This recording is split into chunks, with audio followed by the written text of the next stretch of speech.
بسم اللہ الرحمن الرحیم۔ کبھی یہاں تجھے ڈھونڈا، کبھی وہاں پہنچا، تمہارے دید کی خاطر کہاں کہاں پہنچا۔ ہو بھی نہیں اور ہر جا ہو بھی نہیں اور ہر جا ہو، تم ایک گورکھ دھندا ہو، تم ایک گورکھ دھندا ہو۔ دیکھتی آنکھوں سنتے کانوں آپ سب دوستوں کو روہیل خان کا محبتوں بھرا سلام۔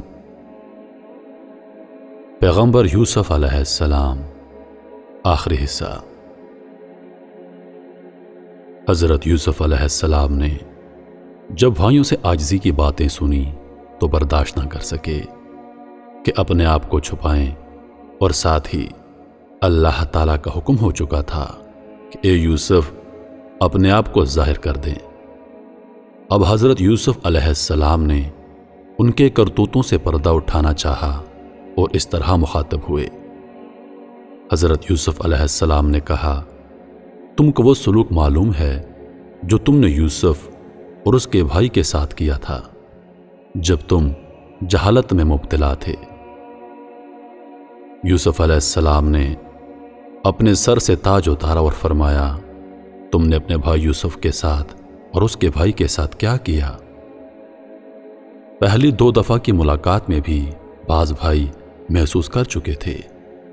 اب جب انہوں نے تاج اترنے کے بعد پیشانی پر نشانیاں دیکھیں تو انہیں یقین ہو گیا کہ آپ ہی یوسف ہیں۔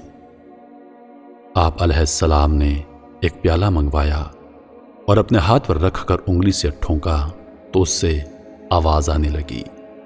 یہ وہی آواز، وہی چیخو پکار تھی جب حضرت یوسف علیہ السلام کو کنان کے جنگل میں کنویں میں پھینکا جا رہا تھا، اور آپ علیہ السلام اپنے بھائیوں سے رحم کی دعا کر رہے تھے، چیخ چیخ کر ان سے رحم کی درخواست کر رہے تھے۔ آپ علیہ السلام نے بھائیوں سے فرمایا، یہ جام کچھ کہہ رہا ہے۔ یوسف نامی تمہارا ایک سوتیلا بھائی تھا، تم اسے والد کے پاس سے لے گئے اور کنویں میں پھینک دیا۔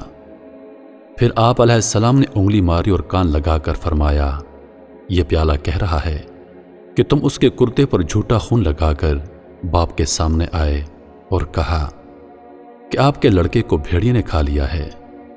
اب تو برادران یوسف حیران ہو گئے اور کہنے لگے، ہائے برا ہوا، اس جام نے تو سچی سچی باتیں بادشاہ کو بتا دی۔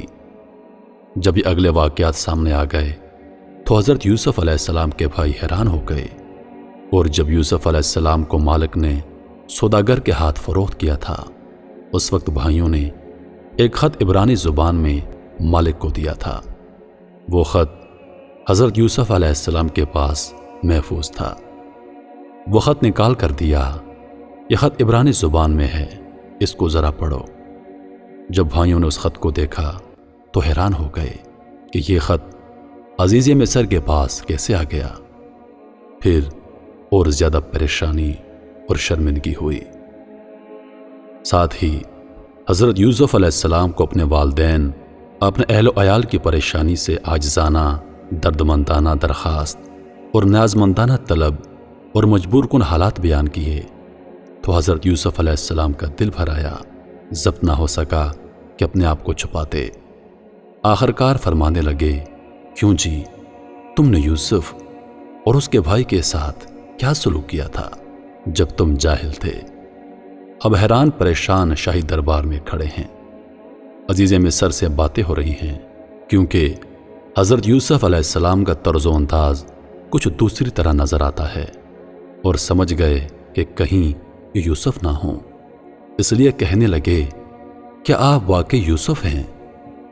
جواب میں فرمایا، میں یوسف ہوں اور یہ میرا بھائی ہے۔ اب بھائیوں کے پاس سوائے ندامت اور شرمساری کے اور کچھ نہ رہا۔ حضرت یوسف علیہ السلام کے ساتھ تمام بدسلوکی کا نقشہ آنکھوں کے سامنے پھرنے لگا۔ کنویں میں پھینکنا اور جو ظلم و ستم کیے تھے سب یاد آ گئے۔ اب تو تمام بھائی نہایت شرمندہ ہوئے اور اپنے گناہوں پر تہ دل سے نادم ہوئے، اور آپ علیہ السلام کی فضیلت اور بزرگی کا اقرار کیا کہ واقعی صورت اور سیرت دونوں کے اعتبار سے آپ علیہ السلام ہم پر فوقیت رکھتے تھے، اور معلومات اور نبوت کے اعتبار سے بھی آپ علیہ السلام کا مقام ہم سے بلند ہے۔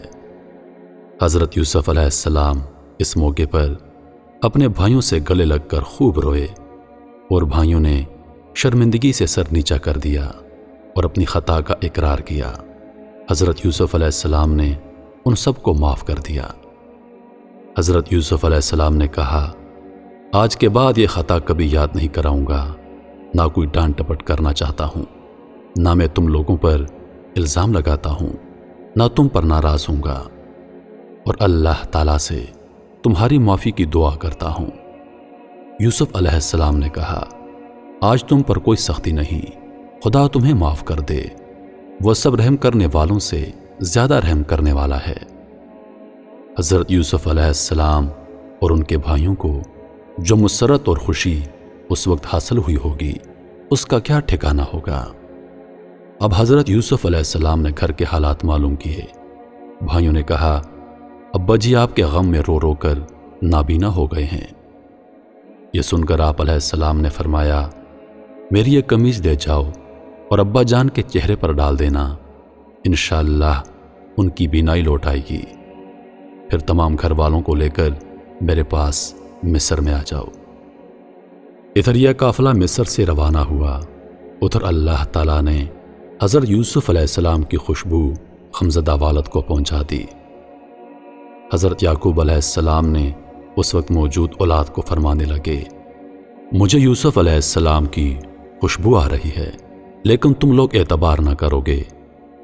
اس وقت حضرت یوسف علیہ السلام کی گمشدگی کی مدت کو 80 سال گزر چکے تھے۔ جب آپ علیہ السلام کو خوشبو آئی، اس وقت قافلہ 80 میل آپ علیہ السلام سے دور تھا۔ گھر والوں نے کہا، آپ اب تک پرانی بھول میں ہیں۔ یہی باتیں ہو رہی تھیں کہ خوشخبری سنانے والا آن پہنچا۔ پھر جب خوشخبری دینے والا آن پہنچا تو یوسف علیہ السلام کا کرتا یعقوب علیہ السلام کے چہرے پر ڈالا۔ اسی وقت ان کی بینائی لوٹ آئی اور اپنے بیٹوں سے کہنے لگے، کیا میں نے تم سے نہیں کہا تھا کہ جو باتیں خدا کی طرف سے میں جانتا ہوں وہ تم لوگ نہیں جانتے۔ کہتے ہیں کہ حضرت یعقوب علیہ السلام کے بڑے صاحبزادے یہودا کرتا لائے تھے، اور جھوٹے خون کا کرتا بھی وہی لائے تھے۔ اس لیے انہوں نے سوچا کہ برائی کے بدلے بھلائی ہو جائے۔ ابا کو ناراض بھی میں نے کیا تھا، اب راضی بھی میں کروں گا۔ چنانچہ جیسے ہی کرتا اپنے والد کی آنکھوں پر ڈالا، ان کی بینائی لوٹ آئی۔ اپنے بچوں سے کہنے لگے، میں ہمیشہ تم سے کہا کرتا تھا کہ خدا کی طرف سے کچھ باتیں ایسی ہیں جو میں جانتا ہوں اور تم لوگ نہیں جانتے۔ یہاں اللہ تعالیٰ کی عجیب و غریب قدرت کا حال معلوم کیجیے کہ جب حضرت یوسف علیہ السلام کنعان کے کنویں میں تھے، تب ان کے والد کو خوشبو نہ آئی، اور جب مصر سے کرتا چلا، ادھر ابا جان نے اعلان کر دیا کہ مجھے یوسف علیہ السلام کی خوشبو آ رہی ہے۔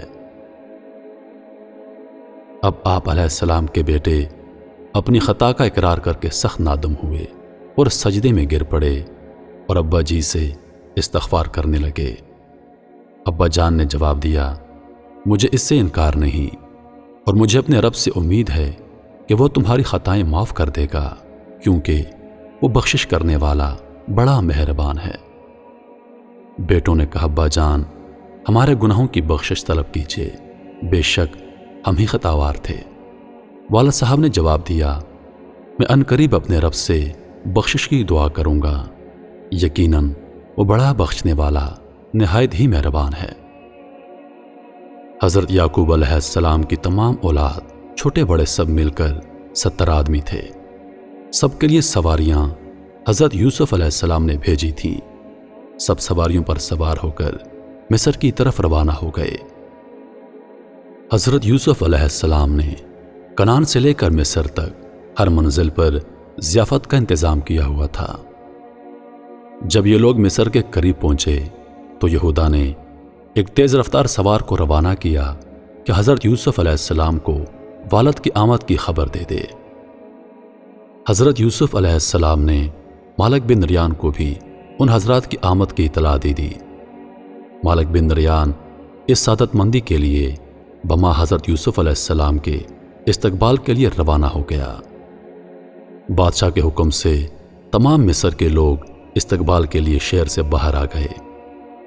حضرت یوسف علیہ السلام کمال حشمت سے استقبال کے لیے آگے آن پہنچے۔ حضرت یعقوب علیہ السلام کی نظر جب شاہی سواری پر پڑی تو یہودا سے دریافت کیا، یہ شاید مالک بن ریان نمودار ہوا ہے۔ یہودا نے کہا کہ یہ آپ کا فرزند ارجمند سعادت مند حضرت یوسف علیہ السلام عزیز مصر ہیں۔ حضرت یعقوب علیہ السلام گھوڑے سے اترے اور یہودا کے کاندھے پر ہاتھ رکھ کر روانہ ہوئے۔ ادھر سے حضرت یوسف علیہ السلام کی نظر جب یہودا پر پڑی اور والد محترم اور جلال نظر آئے تو فوراً گھوڑے سے اترے اور بادشاہ مصر بھی پیدل روانہ ہوئے۔ حضرت یوسف علیہ السلام بادشاہ پر سبقت لے کر اپنے والد محترم کو پہنچ گئے۔ حضرت یعقوب علیہ السلام نے حضرت یوسف علیہ السلام کو اپنے سینے سے لگایا اور اس قدر روئے کہ دونوں باپ بیٹا بے ہوش ہو گئے۔ جب ہوش میں آئے تو ملک ریان بن ولید نے قدم بوسی کی اور تمام ارکان دولت نے استقبال کیا، پھر تخت پر بٹھایا اور تعظیمی سجدہ کیا۔ حضرت یوسف علیہ السلام کے تمام افراد مصر میں داخل ہو گئے۔ ان کا جس شان سے استقبال کیا گیا وہ آج سے قبل زمین و آسمان نے نہیں دیکھا ہوگا۔ یوسف علیہ السلام نے اپنے والدین کو اپنے پاس جگہ دی اور استقبال و ملاقات کے بعد کہا، آپ سب شہر میں چلیے، انشاءاللہ ہر طرح امن و امان سے رہیں گے، اور اپنے والدین کو تخت پر بٹھا دیا تو اس وقت سب کے سب بھائی یوسف علیہ السلام کے سامنے سجدے میں گرے۔ یوسف علیہ السلام نے کہا، اے ابا جان، یہ میرے اس خواب کی تعبیر ہے جو میں نے بچپن میں دیکھا تھا۔ میرے رب نے اس کو سچا کر کے دکھایا ہے، اور اس نے میرے ساتھ اس وقت بڑا احسان کیا جب مجھے قید خانے سے نکالا، پھر آپ سب کو میرے پاس لے کر آیا، بعد اس کے کہ شیطان نے میرے اور میرے بھائیوں کے درمیان جھگڑا ڈال دیا تھا۔ بلا شبہ میرا رب جو چاہتا ہے اس کو عمدہ تدبیر سے کرتا ہے، بے شک وہی جاننے والا اور حکمت والا ہے۔ حضرت یوسف علیہ السلام نے والد صاحب کے سامنے نہ بھائیوں کی شکایت کی، نہ اپنی تکلیف اور مصیبت بیان کی، بلکہ اپنے اوپر گزرنے والے واقعات بہت خوبی سے بیان کیے۔ حضرت یوسف علیہ السلام کے بھائیوں اور ان کے والدین نے ان کے سامنے سجدہ کیا تھا، وہ اس لیے کہ ان کی شریعت میں یہ جائز تھا کہ بڑوں کو سلام کرتے وقت لوگ تعظیماً سجدہ کر دیا کرتے تھے، لیکن امت محمد صلی اللہ علیہ وسلم میں اللہ تعالیٰ نے سوائے اپنی ذات کے کسی اور کے لیے سجدے کو حرام کر دیا ہے۔ حضرت یوسف علیہ السلام کو جب کنویں میں ڈالا گیا تھا اس وقت آپ علیہ السلام کی عمر 17 برس تھی۔ جدائی میں 80 سال گزرے، پھر والدین کی ملاقات کے بعد 23 برس زندہ رہے اور 120 برس کی عمر میں انتقال فرمایا۔ حضرت یعقوب علیہ السلام کی اولاد کنعان سے 70 کی تعداد میں آئے تھے، اور جب نکلے تو 1,70,000 تھے۔ ایک روایت میں ہے کہ جب یہ لوگ مصر آئے تو 182 افراد تھے، اور جب نکلے تو 6 لاکھ تھے۔ بادشاہ ریان نے برادران یوسف علیہ السلام کو تمام مصر میں سب سے بہترین جگہ عطا فرمائی جس کو آمیس کہتے ہیں۔ اب سب برادران اور یوسف علیہ السلام خوشی سے زندگی بسر کرنے لگے۔ زلیخا جو آپ علیہ السلام سے سچا عشق کرتی تھی، وہ آپ کی جدائی میں رو رو کر اس کی آنکھیں سفید ہو گئی تھی، اس کی بینائی چلی گئی تھی۔ آپ علیہ السلام نے اس سے شادی کی، اس کے لیے دعا کی، نہ اس کی بینائی لوٹائی بلکہ اس کی جوانی بھی لوٹائی۔ اس طرح زلیخا بھی آپ علیہ السلام کے نکاح میں رہی۔ میرے محترم عزیز دوستو، یہ کائنات اللہ تعالیٰ کے رازوں میں سے ایک راز ہے، اور اس راز سے صرف اور صرف اللہ تعالیٰ واقف ہے۔ حضرت یوسف علیہ السلام کے پورے واقعے سے ہمیں سبق ملتا ہے کہ مصیبتوں اور مشکلات میں بھی اپنے آپ کو صرف اللہ تعالیٰ کے حضور پیش کر دینا چاہیے۔ اور صبر کرنا چاہیے، صبر سے کام لینا چاہیے، کیونکہ صبر میں طاقت ہے۔ جیسا کہ حضرت یعقوب علیہ السلام نے صبر کیا، حضرت یوسف علیہ السلام نے صبر کیا، تو اللہ تعالیٰ نے ان کو کتنا بلند مرتبہ عطا فرمایا کہ پورے مصر کا بادشاہ بنا دیا۔ اسی طرح ہم سب کو چاہیے کہ ہم سب پر جب مشکلات آئیں، مصیبتیں آئیں، تو اللہ تعالیٰ سے شکایت کرنے کے بدلے صبر کرنا چاہیے۔ میں امید کرتا ہوں کہ آپ حضرات کو حضرت یوسف علیہ السلام کی پوری سیریز پسند آئی ہوگی۔ اگر آپ لوگ چاہتے ہیں کہ باقی انبیاء کرام علیہ السلام کی زندگیاں بھی آپ لوگوں کے سامنے اسی طرح بیان کروں تو کامنٹ میں اپنی رائے کا اظہار ضرور کیجیے گا۔